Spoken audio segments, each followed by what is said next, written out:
Assalamualaikum warahmatullahi wabarakatuh. Hai Sobat Psikologi, kembali lagi nih kita di acara Psychovlog. Pada kali ini acara Psychovlog akan dipandu oleh saya, Konita Mustika Bilkis. Pada hari ini kita akan membahas mengenai apa itu self-development. Kira-kira udah pada tahu belum ya apa itu self-development? Yuk kita tanya-tanya ke mahasiswa dan mahasiswi di UIN Wali Songo tentang apa itu self-development. Permisi Mbak, maaf mengganggu waktunya sebentar. Kalau boleh tahu dengan Mbak siapa dan prodinya dari mana? Perkenalkan, nama saya Naila Samazalianti dari Prodi Manajemen Haji dan Umroh. Saya Intan Rifdia Kalam dari Prodi Manajemen Haji dan Umroh. Namaku Fatikatul Fiafa, bisa dipanggil Iva dari Prodi Akuntansi Syariah. Namaku Sabrina Nawang Chandra dari Prodi Akuntansi Syariah. Saya Chandra Irawan Saturaji dari Prodi PAI. Saya M. Arif Ahzam dari Prodi PAI. Mau nanya nih Mas, kalian pernah nggak merasa kalah dari orang lain, bahkan nggak dihargain gitu, merasa nggak dihargain sama orang lain? Saya pernah sih, sering Mbak. Pernah juga. Pernah banget. Pernah. Biasanya kalau udah merasa seperti itu, usaha apa sih yang Mbak lakuin biar buktiin kalau omongan itu tuh salah? Lebih ke bangun percaya diri sendiri aja sih.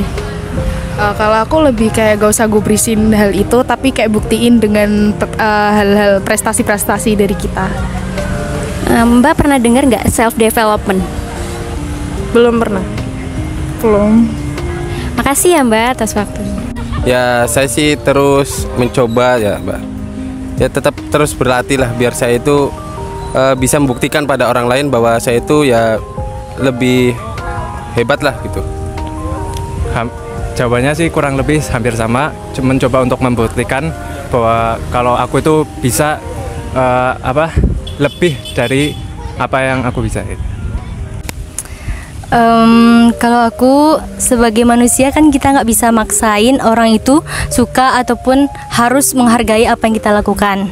Jadi yang harus kita lakukan itu, kalau aku lebih ngembangin minat dan bakat kita agar nanti kita balas dendamnya tuh dengan prestasi kita sendiri. Begitu kalau Ya, sama aja.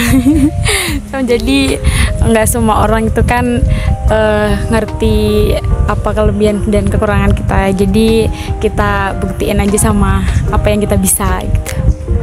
Mbak sebelumnya udah pernah dengar belum self-development? pernah. Belum Development belum Mbak. Belum pernah. Belum.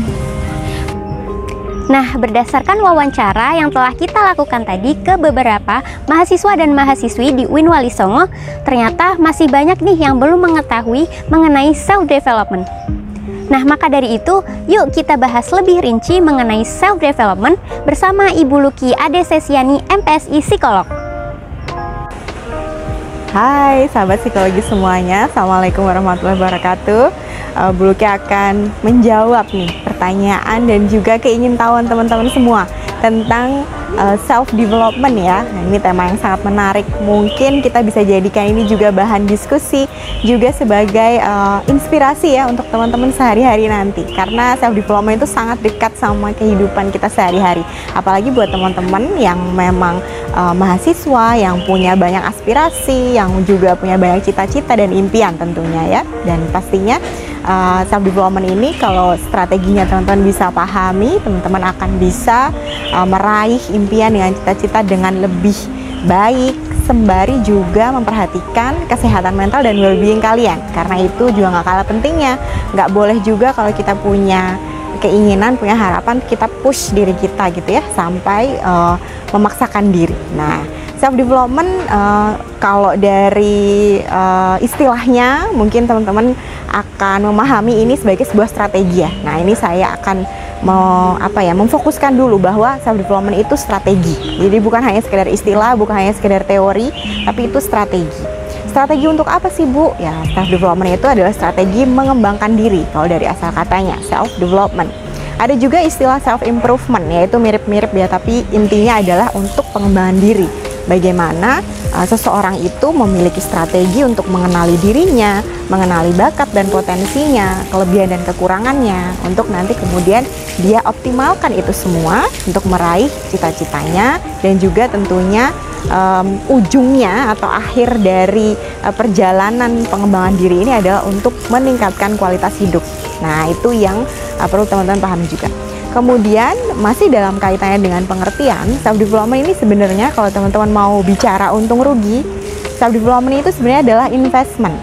Jadi investasi teman-teman, karena caranya bisa macam-macam. Bahkan mungkin sesederhana kalian ikut UKM, sesederhana kalian ikut kegiatan-kegiatan mahasiswa apapun itu adalah bagian dari self development. Baik, setelah tadi kita bicara tentang pengertian dari self development, sekarang saya akan ajak teman-teman untuk mengenali aspek dari self development itu sendiri ya. Yang pertama adalah kesadaran diri atau self awareness. Self awareness ini meliputi upaya teman-teman untuk mengenali kepribadian. Ya entah ya caranya mau kayak gimana, ikut tes psikologi, ikut misalnya kelas-kelas pengembangan diri atau apa. Di situ pasti setiap ada kelas pengembangan diri pasti ada satu sesi yang bertujuan untuk mengenali pribadi kalian dulu. Karena tanpa mengetahui kepribadian kalian seperti apa, kalian nggak tahu arahnya pengembangan dirinya mau kemana gitu ya. Itu yang pertama, kalian harus kenali pribadi kalian dulu, kepribadian kalian. Dan yang nggak kalah pentingnya setelah itu, setelah kalian tahu kepribadian kalian, kalian perlu belajar terus-menerus menyesuaikan diri untuk mensinkronkan antara kepribadian kalian, lebih dan kurangnya kalian, kemudian nyaman dan enggaknya kalian ketika berinteraksi, itu akan selalu bertemu dengan faktor-faktor lingkungan. Oh iya ya, ternyata kalau ketemu teman yang kayak gini jadi begini, ketemu lingkungan yang baru jadi seperti ini. Nah, itu adalah upaya kalian juga termasuk bagian dari self awareness ya. Jadi termasuk ini bagaimana teman-teman menerapkannya. Nah, kemudian aspek yang kedua yang juga nanti saya akan jelaskan bagaimana penerapannya adalah identifikasi potensi atau bakat teman-teman. Ya, setiap orang tuh punya kelebihan dalam hal bakat ya. Semua punya kelebihan, keunggulan, hal yang you good at gitu ya. What you good at itu semua orang punya. Nah, ini yang perlu kalian identifikasi. Setelah tadi kepribadian yang memang sifatnya psikologis. Nah, bakat ini mungkin sifatnya akan lebih luas, menggabungkan unsur kognitif juga, menggabungkan unsur yang lain yang kalian baik dalam hal apa begitu ya. Potensi itu bakat atau potensi. Setelah kepribadian, kalian mengidentifikasi bakat atau potensinya. What you good at. Nah, di situ kalian bisa mengembangkan diri.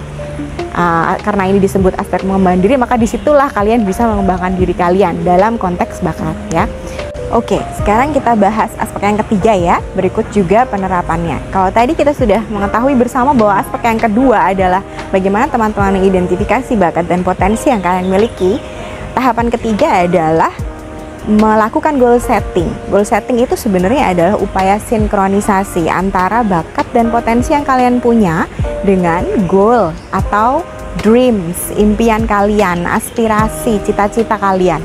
Nah, di situ kalian tahu keunggulan kalian di mana, what you good at itu ada di mana, kemudian what you fighting for ya, apa yang kemudian menurut kalian itu worth fighting for, itu namanya goals, target, itu namanya dreams. Karena di dalam aspek-aspek keinginan atau harapan itu muncul energi yang tidak terbatas, karena kalian kalau ngejar mimpi, ngejar target itu, kalian jadi bisa mengerahkan waktu, energi, semuanya kalian kerahkan semaksimal mungkin ke situ. Nah, itulah yang namanya what you worth fighting for ya, sesuatu yang menurut kalian itu prioritas, sesuatu yang menurut kalian tuh pengen kalian kejar, itu namanya goals. Nah, maka tahapan atau penerapan dari aspek yang ketiga ini adalah kalian menggunakan semua potensi sumber daya, resource yang kalian punya untuk ngejar impian-impian dan keinginan-keinginan kalian itu. Misal kalian pengen jadi pengacara nantinya misalnya, oke, sekarang kalian ikut kelas debat, kalian sekarang ikut simulasi kelas-kelas hukum, kalian ikut bimbingan belajar bla bla bla, karena kalian punya goals tadi. Makanya walaupun waktu kalian udah habis, walaupun kalian capek, kan tetap lakukan itu, karena itu worth fighting for, karena itu target dan cita-cita kalian gitu ya. Itu tahap ketiga, aspek ketiga. Aspek yang keempat, yang terakhir adalah manajemen atau pengelolaan diri, atau kita sebut dengan self management ya. Self management ini sangat berkaitan erat dengan kesehatan mental atau well being, Karena ini kuncinya supaya kalian tetap bisa punya waktu untuk diri sendiri, selain kalian mendedikasikan diri kalian untuk impian dan kegiatan-kegiatan kalian tadi. Nah, jadi yang keempat ini jangan dilupakan. Self development juga mengandung aspek self management. Tidak hanya kemudian jor-joran semua kalian lakukan untuk mengembangkan diri sampai nggak punya waktu untuk diri sendiri, nggak punya waktu istirahat. Nah, itu juga kurang ideal ya. Itu artinya kalian tidak sayang sama diri kalian sendiri. Kalian tidak memperhatikan kesehatan jiwa dan raga kalian. Oke, sahabat psikologi semua, itu tadi penjelasan tentang self development. Semoga memberikan inspirasi, dan pesan saya yang saya harap juga bisa jadi inspirasi untuk teman-teman adalah tetap semangat dan semoga berhasil. Good luck to be the best version of yourself. Oke, tetap semangat semuanya. Assalamualaikum. Berdasarkan penjelasan tadi, kita jadi sedikit lebih tahu mengenai self-development. Nah, teman-teman, jika ingin tahu lebih dalam mengenai self-development, yuk ikuti acara seminar nasional pada tanggal 12 September dengan narasumber kita, Kak Christine Anggraini, MPSI Psikolog, dan Ibu Kurnia Fitriati Nur, MPSI Psikolog. Yuk segera daftarkan dirimu. Terima kasih telah menonton Psychovlog pada kali ini. Sampai jumpa di Psychovlog berikutnya. Wassalamualaikum warahmatullahi wabarakatuh.